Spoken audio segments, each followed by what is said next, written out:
नमस्कार साथियों, आपका फिर से स्वागत है हमारे YouTube चैनल हिस्टोरिकल पैलेसेज में। दोस्तों, आज के वीडियो में हम बात करेंगे एक ऐसी इमारत की जो बिना किसी नींव के खड़ी है। जी हाँ दोस्तों, हम बात कर रहे हैं राजस्थान के जयपुर में स्थित हवा महल की।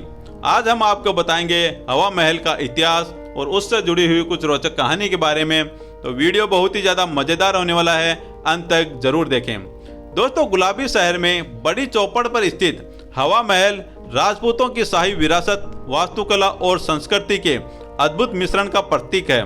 हवा महल राजस्थान के सबसे प्राचीन इमारतों में से एक माना जाता है। बड़ी ही खूबसूरती के साथ बनाया गया हवा महल सबसे प्रसिद्ध पर्यटक आकर्षणों में से एक है।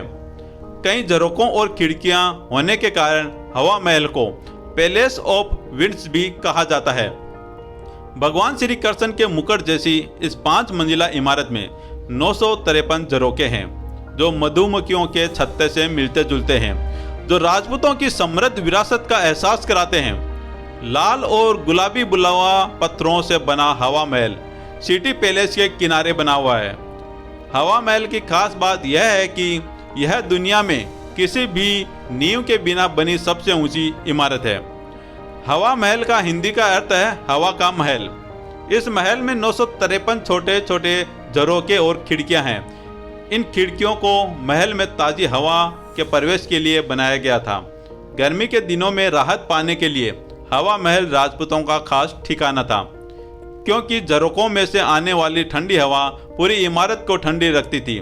हवा महल का नाम यहाँ की 5वीं मंजिल से पड़ा है, जिसे हवा मंदिर कहा जाता है। दोस्तों, अब आपको बताते हैं हवा महल का इतिहास। इसका निर्माण 1799 में महाराजा सवाई प्रताप सिंह ने करवाया था। हिंदू भगवान कृष्णा के मुकुट के रूप में ही लालचंद उस्ताद ने इसे डिजाइन किया था। इस 5 मंजिला इमारत के बाहर समान आकार के शहद के छत्ते भी लगे हैं और महल में 953 छोटी खिड़कियां भी है, जिन्हें झरोका कहा जाता है, और इन झरोकों को बारीक कलाकृतियों से सजाया गया भी है। उस समय महिलाएं चेहरे पर जाली ढककर ही बाहर निकला करती थी और दैनिक जीवन का अवलोकन करती थी।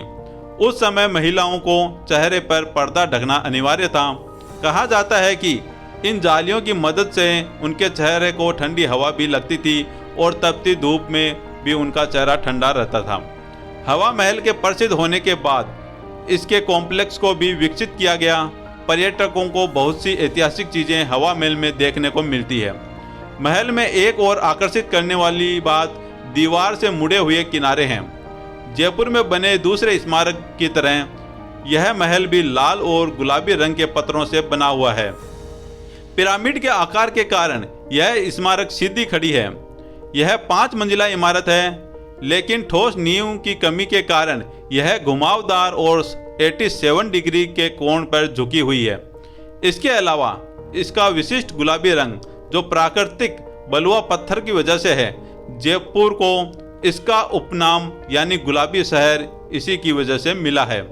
हवा महल को सिटी पैलेस के एक हिस्से के रूप में बनाया गया था, इसलिए बाहर से कोई प्रवेश द्वार नहीं है। आपको सिटी पैलेस के तरफ से ही प्रवेश करना होगा।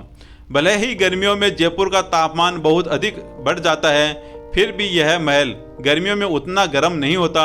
इसके पीछे का कारण यहाँ की 953 छोटी छोटी खिड़कियाँ हैं, जिनमें होकर ठंडी हवाएं अंदर आती है और जगह हमेशा ठंडी रखती है।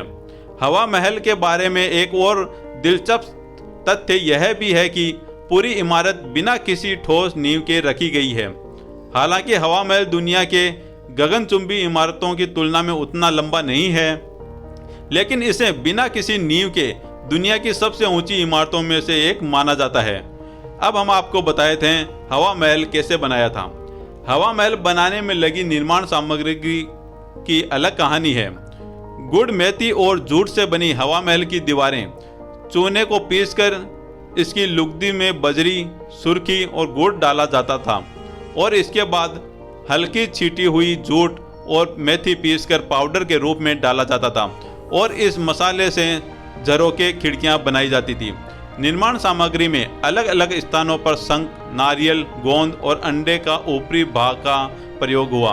प्रताप सिंह ने जब महल की भरपूर प्रशंसा सुनी तो लालचंद उस्ताद को बुलाकर जयपुर के निकट एक गांव इनाम में दे दिया। 1779 में बने इस हवा महल को लालचंद उस्ताद ने 200 कारीगर लगाकर खड़ा किया। यदि आप सभी लोगों में से कोई भी व्यक्ति हवा महल पहुंचना चाहता है तो उन सभी लोगों को अनेकों प्रकार के रास्ते अपने स्थानीय क्षेत्रों से मिल जाएंगे, जिनका उपयोग करके आप बड़ी आसानी से राजस्थान के जयपुर राज्य में स्थित हवा महल तक पहुंच सकते हैं। आप सभी लोगों को हवा महल तक पहुंचने के लिए सड़क मार्ग, हवाई मार्ग और इन सभी के साथ साथ रेल मार्ग भी देखने को मिल जाएगा। आप सभी लोग बड़ी ही आसानी से किसी भी मार्ग का उपयोग करके बड़ी आसानी से हवा महल देखने के लिए जा सकते हैं। तो चलिए दोस्तों, आज के वीडियो में बस इतना ही। आशा करते हैं हमारे द्वारा दी गई जानकारी आपको अच्छी लगी होगी। आप हमारे चैनल को शेयर और सब्सक्राइब जरूर करें ताकि आपको ऐसे ही वीडियोज मिलती रहे। और आप भी अगर किसी जगह के बारे में वीडियो चाहते हैं तो हमें कमेंट करके जरूर बताएं, हम जल्द से जल्द वहां का वीडियो लेके आएंगे। धन्यवाद दोस्तों, जल्दी ही फिर मिलेंगे एक नई जगह और एक नए वीडियो के साथ। तब तक एंजॉय करें, खुश रहें, धन्यवाद।